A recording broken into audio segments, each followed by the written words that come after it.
Assalamualaikum warahmatullahi wabarakatuh.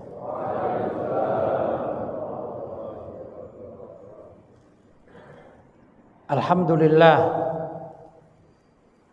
Wassalatu wassalamu ala Rasulillah Sayyidina Muhammad ibn Abdillah wa ala alihi wa sahbihi wa man wala wala hawla wala quwata illa billah, amma ba'd.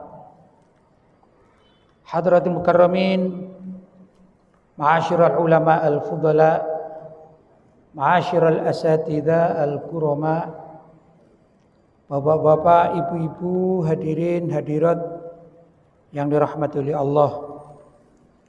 Wabil khusus al-mukarram Bapak Kiai Haji Abdul Wahid Fauzi, mudah-mudahan beliau senantiasa diberi kesehatan, diberi pertolongan, dan juga beliau bisa membimbing kita dalam keseharian dalam melaksanakan ibadah kepada Allah Subhanahu wa taala.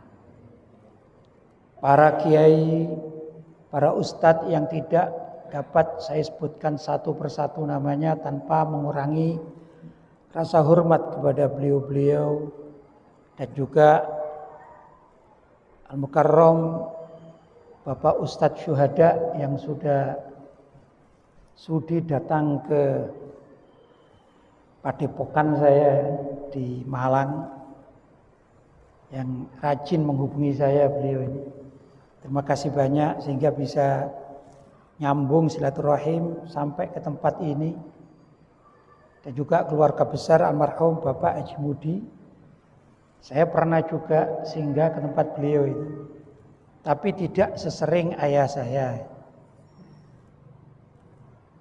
Ayah saya dulu mempunyai rutinan ke daerah timur, atau mungkin bisa dikatakan tapal kuda itu. Rutinan, karena rutinan seringkali masuk di daerah Probolinggo, dan beliau singgah di beberapa tempat. Kalau di kota itu namanya Bapak Haji Abdul Razak, kalau di sini di Bapak Al-Mukarram almarhum Bapak Haji Mudi. Dan saya juga ternyata saya juga pernah masuk musola sini dulu. Saya ingat masuk masjid ini. Oh iya, saya pernah masuk. Kalau tidak salah itu sholat Idul Fitri atau Idul Adha atau sholat Jumat. Saya lupa juga ya. Karena ini peristiwanya sudah lama sekali.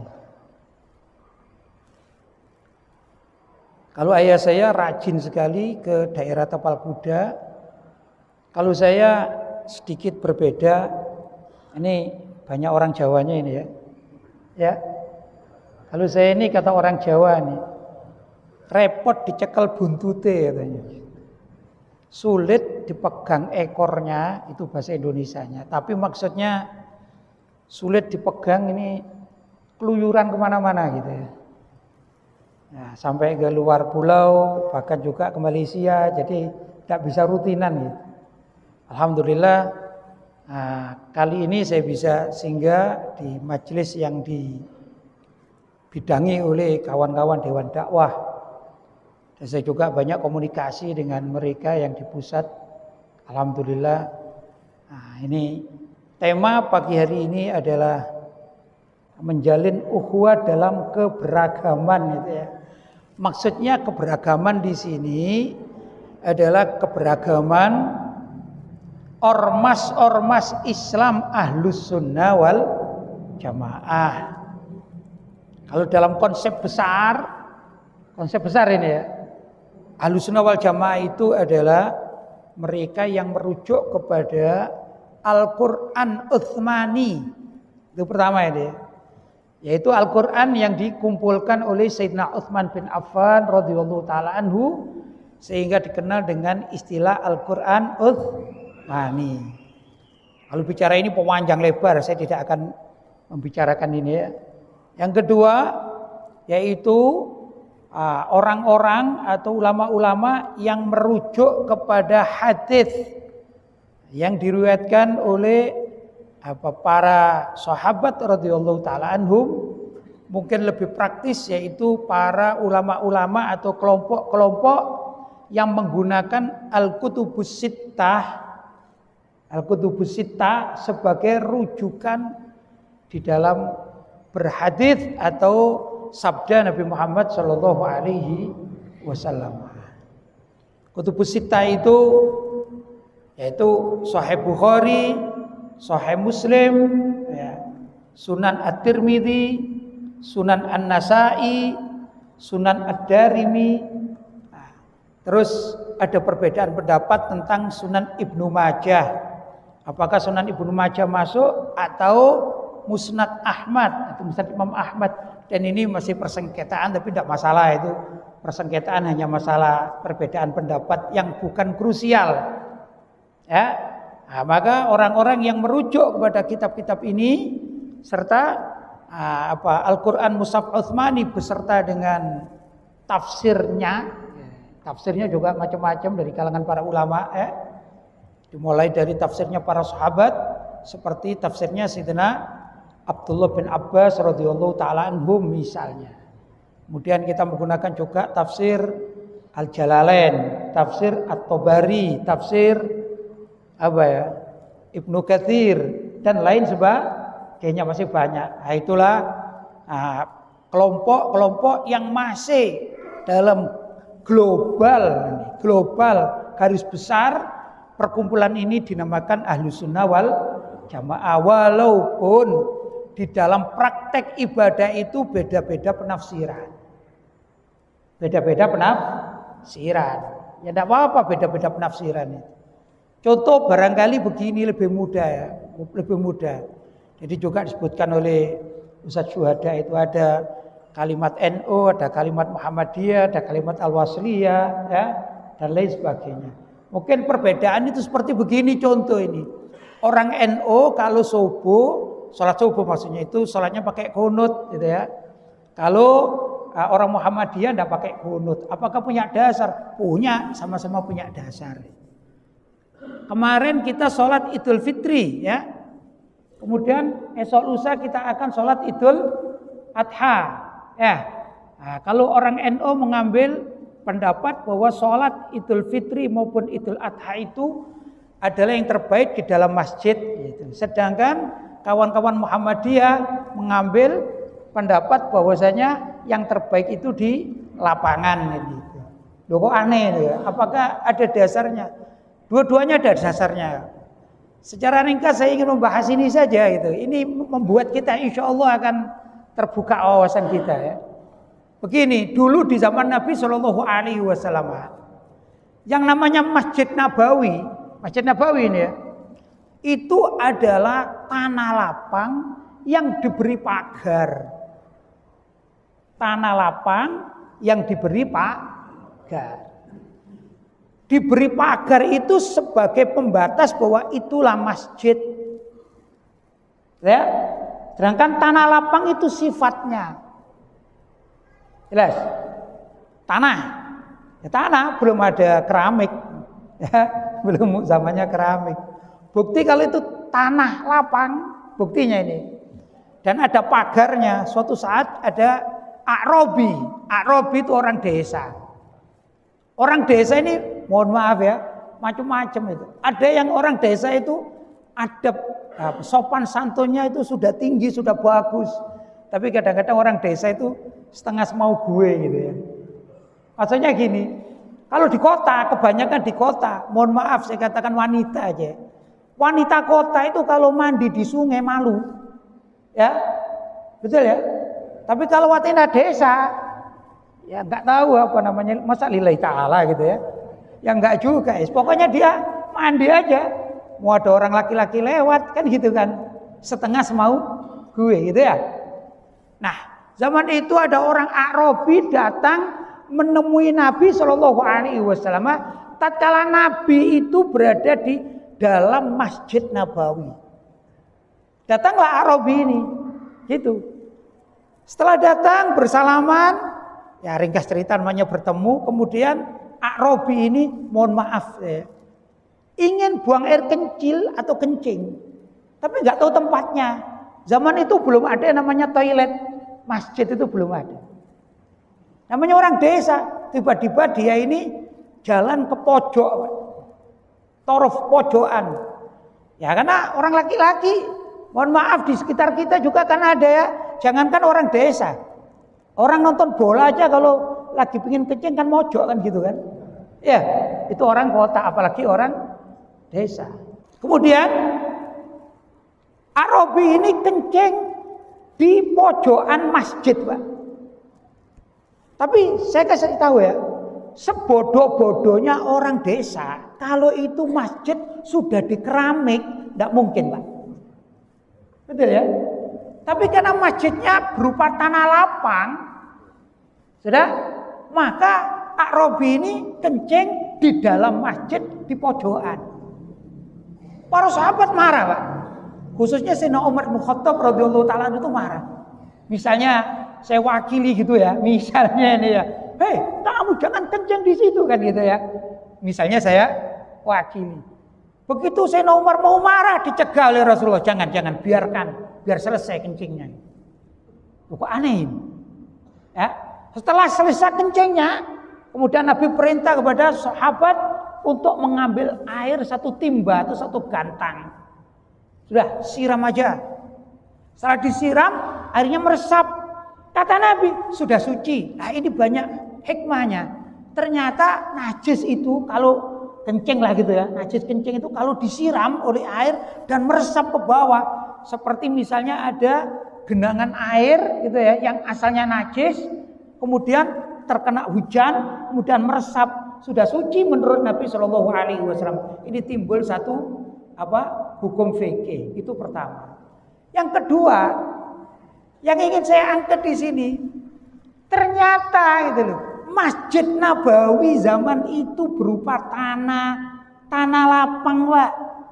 Ya, yang cuma dikitari sur atau dikitari oleh pagar. Maka orang Muhammadiyah yang bersikukuh, yang paling afdol adalah sholat di tanah lapang, itu melihat zahirnya masjid zaman itu. Ya, fisiknya Pak yang dilihat. Ya karena memang betul Nabi saat itu sholat Idul Fitrinya di tanah lapang. Bener enggak orang Muhammadiyah? Bener Pak. Ya. Tapi kalau melihat status tanah, kalau zaman sekarang itu sertifikatnya, ya itu sertifikat masjid Pak. Karena sudah dikitari. Ya. Berarti kata orang NU, loh saya ini mengikuti Nabi juga. Apa? Di dalam masjid. Karena walaupun tanah lapang sudah dikasih pagaran. Kalau zaman sekarang, kalau disuratkan sudah dapat sertifikat masjid. Ayo, mana yang salah, mana yang betul, ayo. Sama sebenarnya. Cuman cara penguraian masing-masing kadang-kadang tidak pada dasar yang seperti ini sehingga terjadi perbedaan-perbedaan. Nah kalau perbedaan itu diangkat oleh orang yang mengerti menjadi satu ilmu, tapi kalau perbedaan itu diangkat oleh orang yang tidak mengerti, apalagi zaman sekarang netizen itu menjadi sebuah perdebatan yang sengit, bahkan naudzubillah kalau sampai terjadi pertumpahan darah, naudzubillah min dzalik. Ya, itu sebenarnya demikian, dan banyak hal perbedaan-perbedaan di dalam hal ini tidak menyebabkan suatu perpecahan andai kata saling mengerti. Jadi besok Idul Adha, ya kalau ada orang sholat di dalam masjid, apa berarti? Mengikuti Nabi atau bukan? Mengikuti Nabi. Kalau ada orang sholat di tanah lapang, mengikuti Nabi atau bukan? Mengikuti Nabi, cuman beda penafsiran. Bapak-bapak dan ibu-ibu yang dirahmati oleh Allah Subhanahu wa taala. Jangankan itu ya. Jangankan kita, di zaman sahabat pun itu loh. Antar sahabat itu kadang-kadang memahami ajaran Nabi Shallallahu Alaihi Wasallam itu kadang terjadi perbedaan.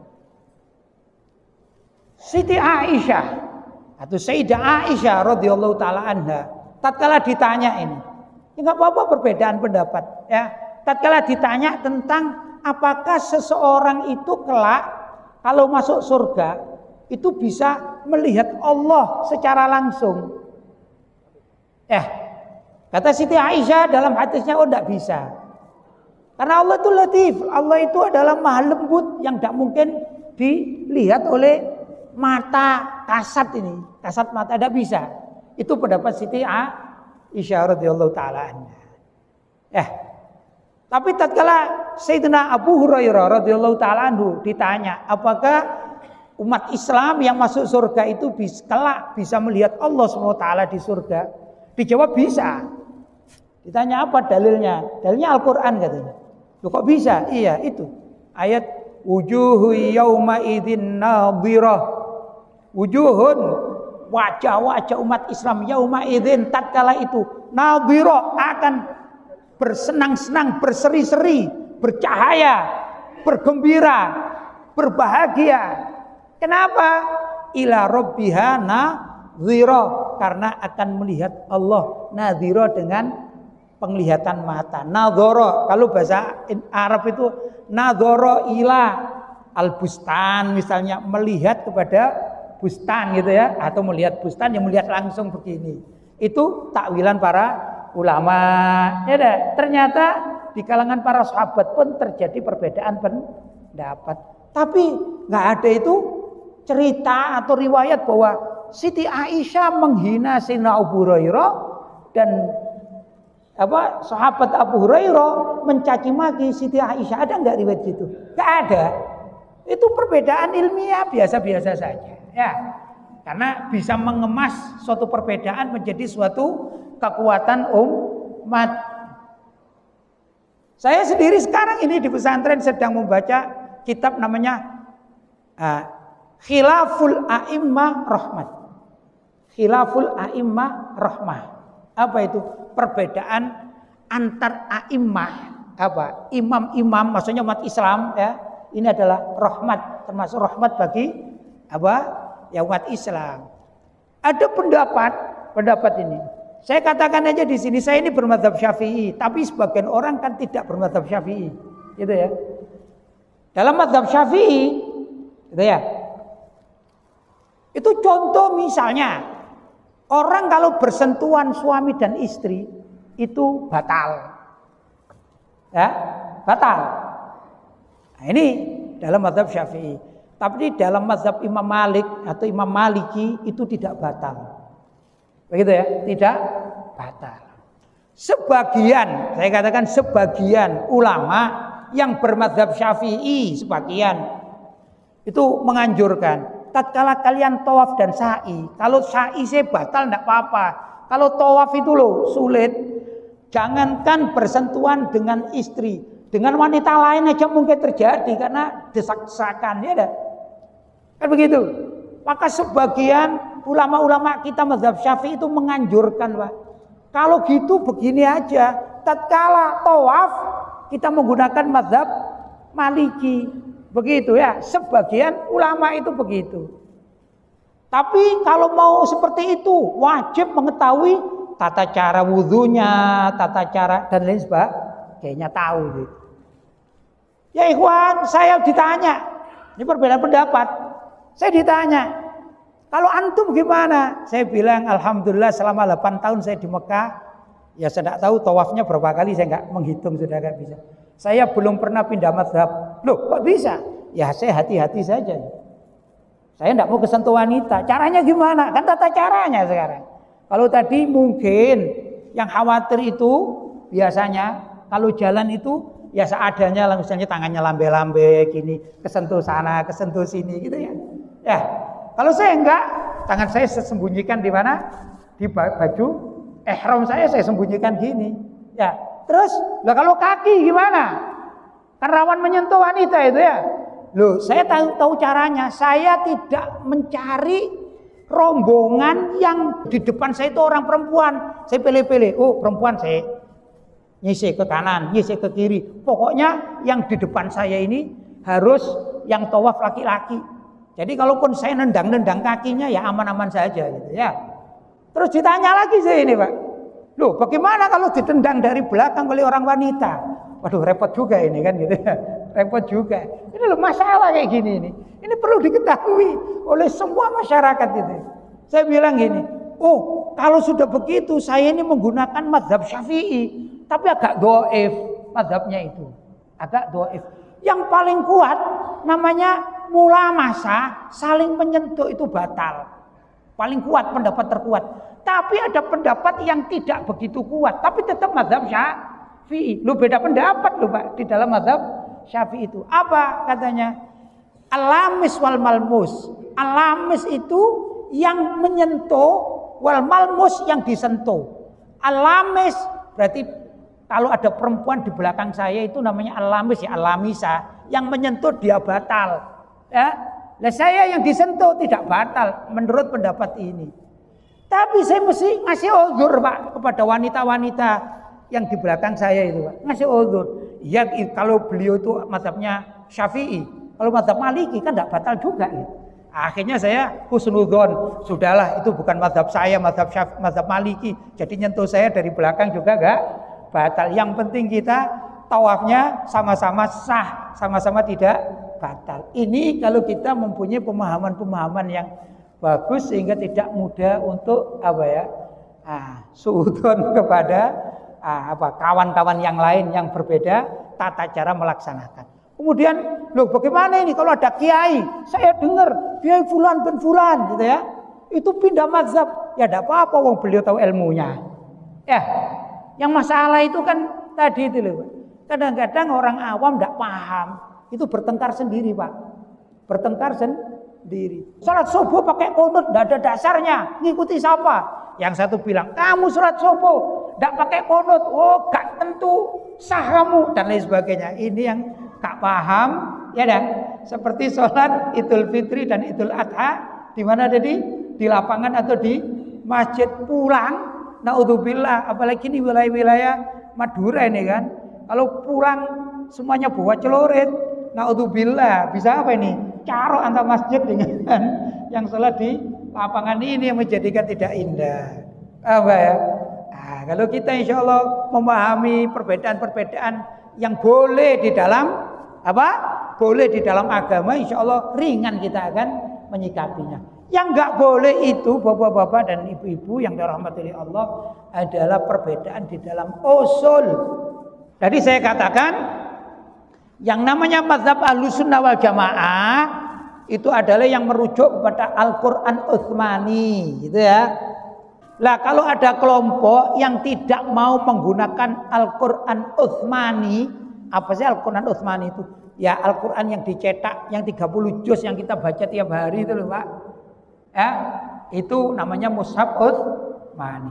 Kalau ada orang nggak mau dengan mushaf itu, ini yang perlu dipertanyakan, bisa nggak bersatu dengan Ahlussunnah wal Jamaah? Contoh ini ya. Saya baca di dalam satu kitab rujukan dari orang-orang di Iran sana. Namanya kitab itu Faslul Khitab fi Tahrifi Kitab Rabbil Arbab. Ada satu ketentuan bahwasanya kitab Rabbul Arbab Al-Quran milik umat Islam itu muharraf, sudah banyak perubahan katanya. Yang asli itu 3 kali lipat mestinya, yaitu 90 juz Pak. Nah kalau kelompok ini nggak bisa diajak bersatu, Qurannya berbeda, ya Qurannya berbeda. Itu satu. Kemudian ada juga kalau ada kelompok mengaku bahwa setelah Nabi Muhammad masih ada nabi lagi seperti Ahmadiyah, gak bisa diajak persatuan karena sudah akidahnya berbeda. Ya enggak? Demikian dan beberapa kelompok-kelompok yang memang tidak bisa diajak bersatu karena memang berbeda. Begitu ya. Nah, bapak-bapak dan ibu-ibu yang rahmatullahi Allah, salat subuh kita alhamdulillah pada pagi hari ini yang luar biasa. Saya membaca satu tulisan katanya Erdogan atau presiden Turki di awal beliau memerintah Turki itu atau menjabat sebagai presiden Turki itu selalu melaksanakan salat subuh berjamaah. Apa yang terjadi Pak? Turki berubah total. Saya pernah ke Turki sebelum Erdogan menjabat jadi presiden. Saya itu di satu masjid itu ya, karena dekat tempat penginapan. Jadi saya beberapa kali sholat. Kalau saya pribadi, tiap orang kan beda-beda. Saya itu orangnya suka istiqomah mencari tempat Pak. Misalnya masjid sini ya, pertama saya di sebelah kanan saya sana, kemungkinan besar kalau datang lagi ke situ lagi itu saya Pak. Kalau biasanya di pojok sana ya di pojok itu. Kecuali kalau sudah ada orang yang menempati. Kalau enggak itu saya. Maka Di Turki pun saya melakukan yang sama. Ini apa namanya, kebiasaan saja ya. Saya ditegur sama orang. Katanya, kamu kalau sholat nggak boleh. Kalau di Turki ini sholat di satu tempat saja nggak boleh kamu. Kenapa lo? Ini ada intelijennya katanya. Karena sebelum zaman Erdogan itu apa? Skolarismenya itu, Kemal Atatürknya itu masih ada, Pak. Pemerintahan itu masih ada yang sangat Islamfobia, tidak suka dengan Islam. Kamu kan orang asing, jangan sholat di satu tempat.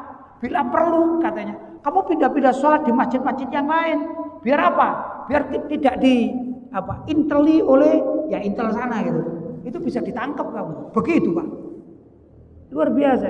Maka tatkala Erdogan ini menjadi presiden, yang beliau lakukan adalah sholat subuh berjamaah, bahkan seperti gerakan Jumat gitu, Pak, sholat subuh berjamaah itu di mana-mana. Akhirnya Turki itu berubah. Allah memberikan keberkahan, sampai museum yang dulunya saya masuk sudah, Pak. Ada museum yang di dekat Blue Mosque itu atau Masjid Biru itu, Museum Hagia Sophia itu saya masuk, Pak. Karena ini zaman saya masuk belum zamannya Erdogan. Ya. 2006 atau 2007 saya ke sana.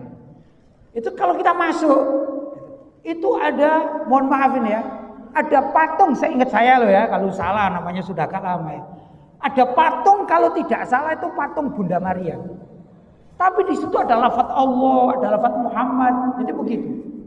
Kenapa? Ini tempat dulu diperebutkan, memang. Diperebutkan tatkala pemerintahan Nasrani itu berkuasa, maka dijadikanlah seperti ya tempat ibadah mereka. Tatkala pemerintahan Islam yang berkuasa, maka dijadikanlah tempat itu untuk museum Islami. Tapi tatkala pemerintahan sekuler, dua-duanya diadopsi. Begitu ya. Jadi nggak bisa dipakai sholat. Nah, alhamdulillah Erdogan menjadi presiden di Turki, sekarang itu tempat itu dipakai sholat. Cuman saya tidak tahu, yang saya dengar dari kawan-kawan di sana itu sudah tidak ada atau ditutupi. Minimal kalau ditutupi kan sudah minimal ya. Kalau nggak ada, alhamdulillah. Ya, itu yang seringkali dijadikan dalil oleh orang-orang yang aktif dalam dunia liberalisme dan sekularisme atau kehidupan masyarakat lintas agama, dijadikan satu patokan. Padahal tidak begitu aslinya. Akhirnya orang-orang yang aktif dalam dunia komunitas lintas agama itu mengadakan acara bersama. Padahal sudah tidak laku, Pak. Tidak laku di Turki. Di Indonesia dilakukan. Ini kan repot ini ya. Ya, ini begitu. Nah, maka kita sebenarnya ya ikhwan, sholat subuh berjamaah itu kalau kita rawat, itu akan menjadi suatu yang berkah. Begitu ya, suatu yang berkah. Saya ingat pada zaman Sayyidina Umar Ibn Khattab radhiyallahu taala anhu, itu menjabat sebagai seorang khalifah. Terus ada seorang pemuda yang senang sekali sholat berjamaah di Masjid Nabawi, yang imami Sayyidina Umar Ibn Khattab radhiyallahu taala anhu. Zaman itu yang namanya pimpinan atau khalifah itu sekaligus, Pak, menjadi imam sholat. Begitu. Ya, di Indonesia kan enggak, Pak. Presidennya gak bisa sholat, repot kan. Jangan kan suruh ngimam, bacaannya aja amburadul kan gitu ya. Sulit. Tapi sebenarnya namanya seorang pemimpin masyarakat muslim itu adalah orang yang bisa memimpin sholat. Begitu. Nah, Sayyidina Umar bin Khattab radhiyallahu taala anhu ini tugasnya di samping menjadi ya khalifah, mungkin kalau zaman sekarang namanya presiden barangkali gitu ya, barangkali itu ngimami sholat. Nah, masyarakatnya ikut semua. Ada anak muda aktif sholat.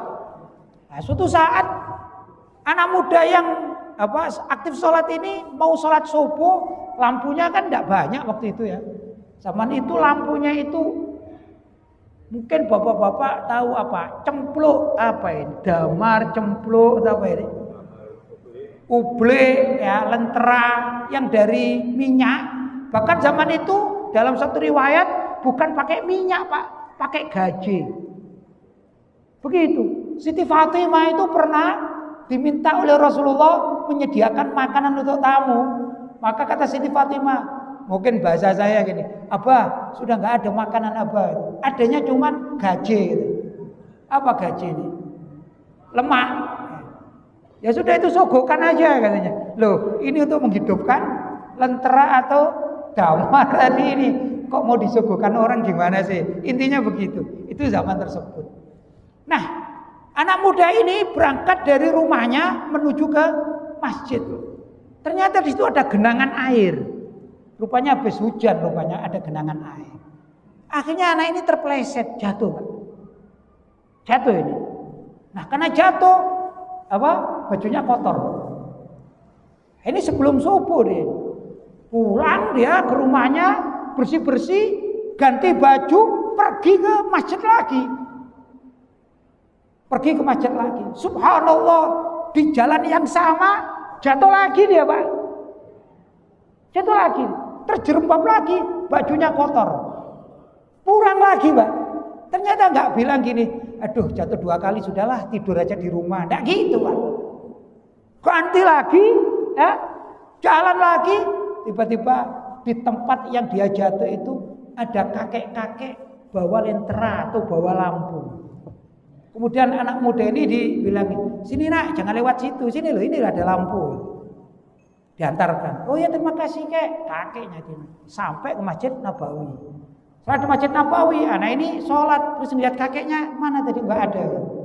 Akhirnya dicari kakek ini Pak, dicari. Loh mana itu ya? Setelah ketemu, kek kenapa waktu saya sholat kok kakek tidak sholat itu? Ringkas cerita, panjang ceritanya ya, saya ringkas. Akhirnya kakek itu mengaku, wahai anak muda, ketahuilah bahwa aku ini adalah iblis. Kaget nih, loh, kalau kakek ini iblis, kenapa kok ngantarkan saya pakai lampu? Ya, karena aneh kan, kok ngantarkan saya sholat pakai lampu, sedangkan kakek sendiri tidak mau sholat. Ya maklum iblis. Ya. Jadi kan nggak mau sholat itu ya, serupa dengan kakek iblis tadi ya. Na'udzubillah min dzalik ya. Apa jawab si iblis yang menyerupai kakek? Begini, kalau kamu tahu, tadi yang menyebabkan kamu jatuh itu aku yang menjegal. Bukan kepleset biasa Pak, dijegal. Tatkala saya ini katanya, aku menjegalmu, aku berharap agar kau nggak sampai ke Masjid Nabawi. Ya sudah, berarti pekerjaanku sukses. Kamu pulang tidur. Jadi kalau kita begitu ya berarti kita dijegal iblis itu. Sudah?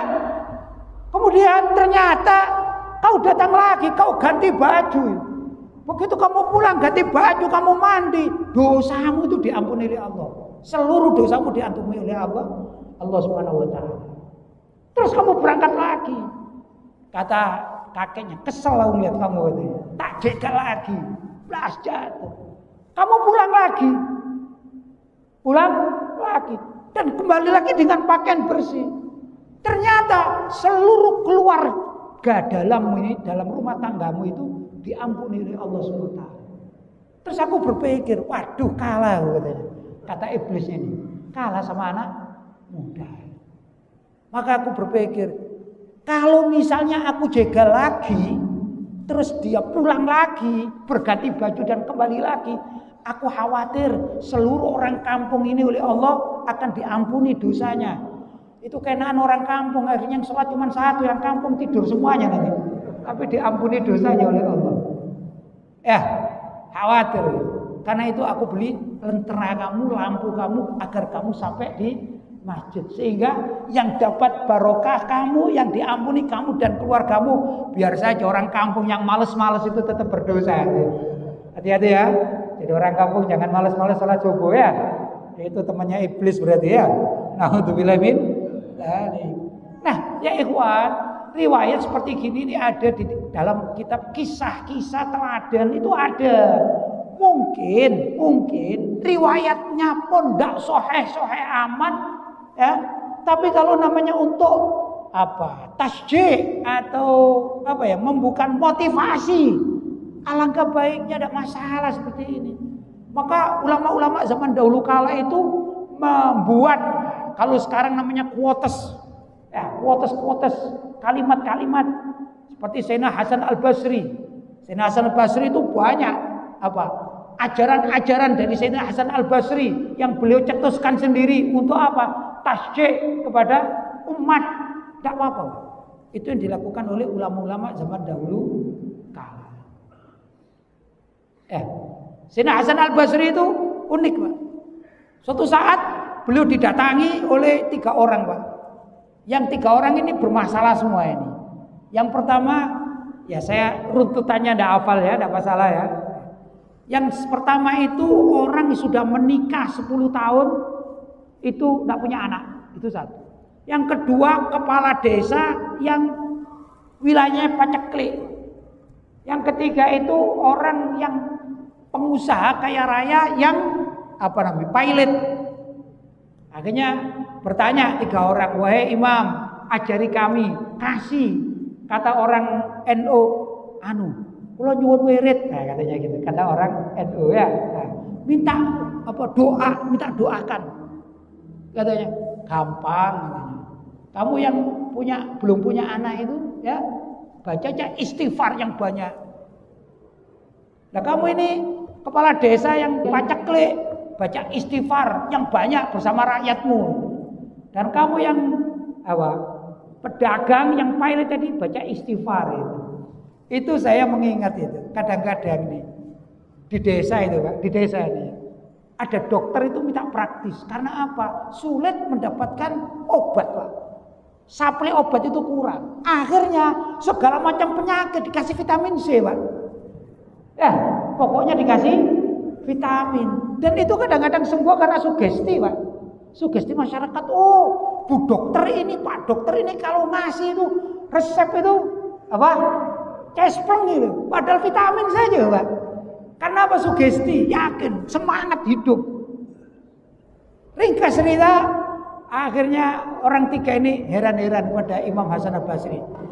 Mungkin bahasa kita, wahai imam, kalau zaman sekarang, kok imam bercanda gitu. Masa kami berbeda permasalahannya, jawabannya cuma satu, yaitu banyak istighfar. Ternyata dari ayat,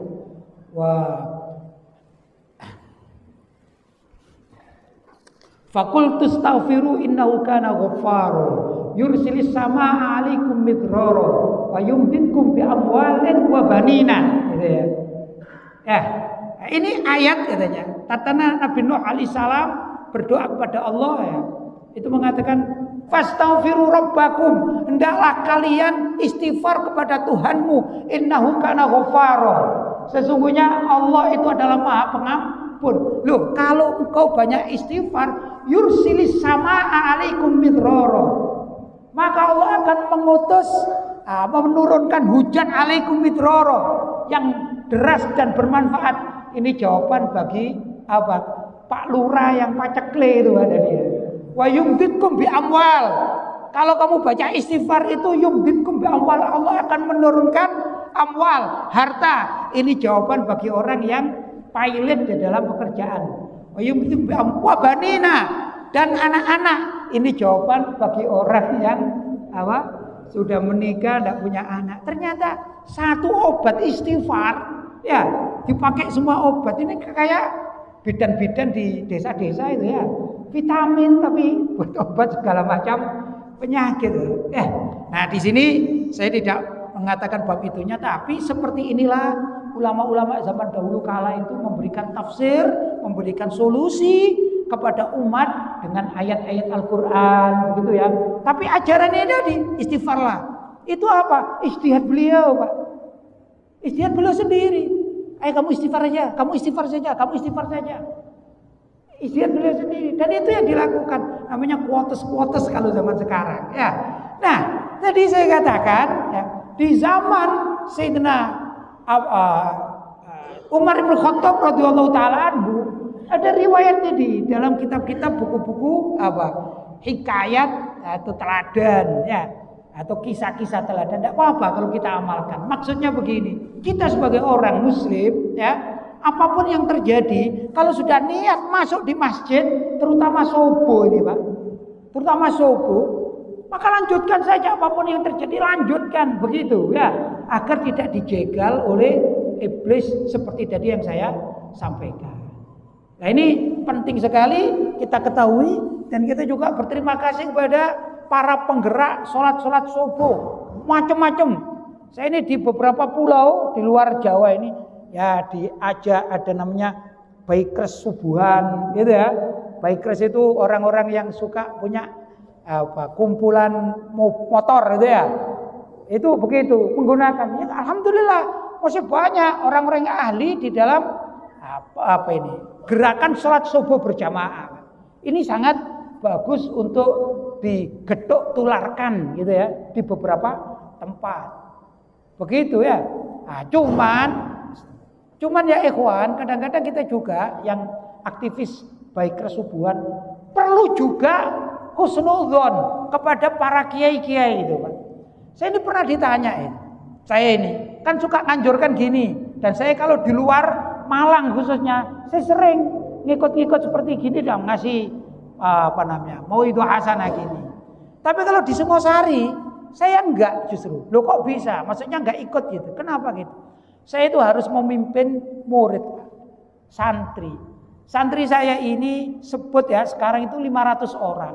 Itu kalau saya subuh, padahal antara pesantren dengan masjid itu agak jauh, jalan kaki. Jalan kaki. Kalau setiap sholat santri yang 500 itu diajak pergi ke masjid yang jalan kaki, pondoknya bubar Pak. Bayangkan anak muda-muda loh, paling seneng itu kalau diajak keluar Pak. Habis itu masuk ke pondok lagi, mestinya jam 1 gitu. Itu bisa jam 2:30, ngaji siangnya hilang itu Pak. Ya. Nah, itu kalau di tempat saya. Kalau kita di sini ada pondok yang dekat di Pasuruan itu, sebut saja di Sidogiri itu muridnya sekitar 6 sampai 8 ribu. Gimana kalau digiring ke masjid kira-kira? Cukup Pak masjidnya? Ada enggak masjid bisa nampung gitu? Nah, kadang-kadang kita juga dalam kondisi tertentu harus memaklumi. Ya, pimpinan ini tidak bisa. Kenapa ya? Tapi tatkala bisa, seperti saya sekarang ke sini bisa. Lah ini yang masyarakat artinya tetap aja siapapun yang mengisi akan tetap. Lah kalau sudah menjalar kemana-mana, syukur-syukur suatu saat sampai ke istana negara seperti Erdogan, dan akhirnya seluruh masyarakat diwajibkan untuk salat subuh. Insya Allah negeri Indonesia ini menjadi baldatun thayyibatun wa rabbun ghafur. Ya, itu masalah-masalah yang harus dipahami oleh setiap kita. Ya, jadi bapak-bapak, ibu-ibu misalnya belum bisa berdakwah dengan dalil-dalil, dengan kitab, dakwanya dengan sholat subuh berjamaah. Syukur-syukur kalau ada nanti sholat zuhur berjamaah. Ya, tapi sulit. Bahkan Ahad pun itu nggak ngantor katanya. Wah, dilek zuhur ya sih. Ojo diisi lek zuhur ya. Itu kan juga repot gitu kadang-kadang. Kita sendiri kesulitan. Ya, asar sama Pak. Asar itu sama. Ada kadang-kadang saya pergi ke suatu tempat itu, asar ke zuhur. Pernah Pak, saya diundang ya.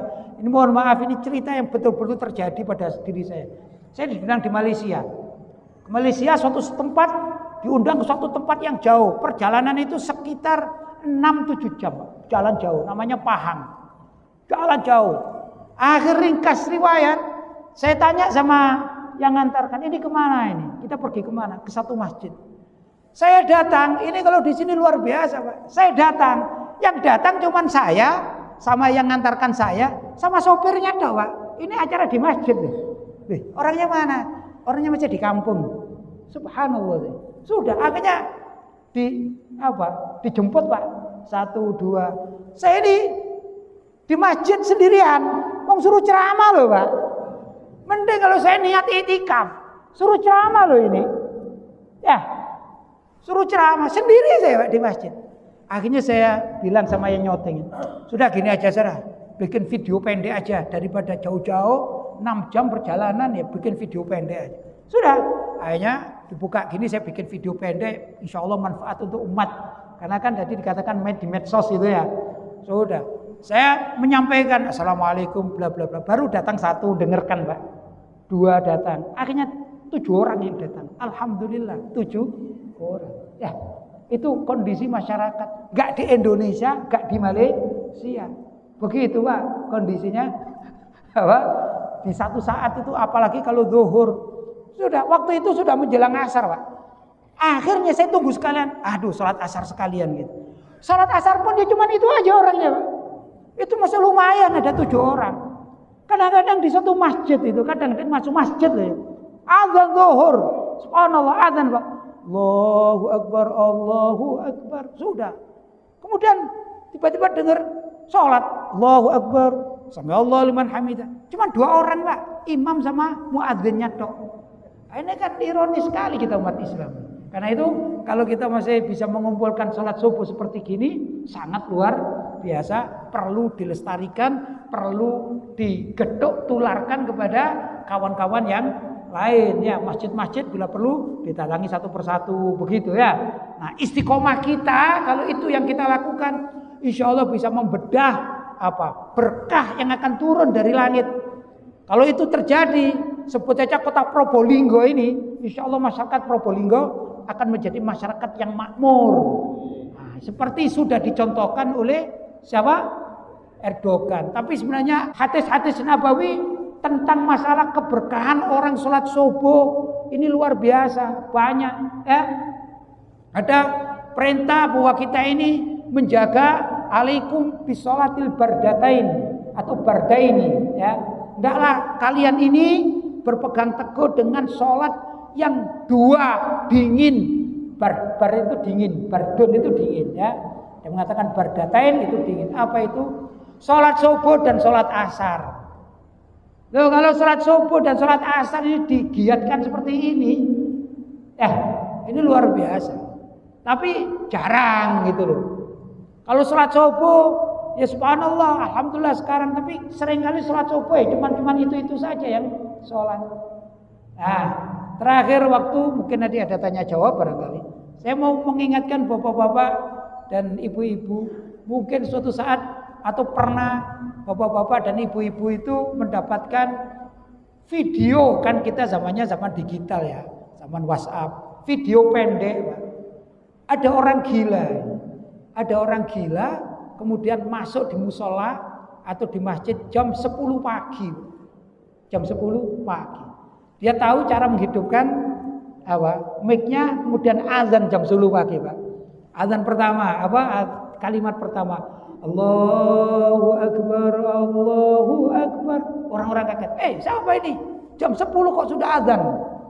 Jam 10 sudah azan.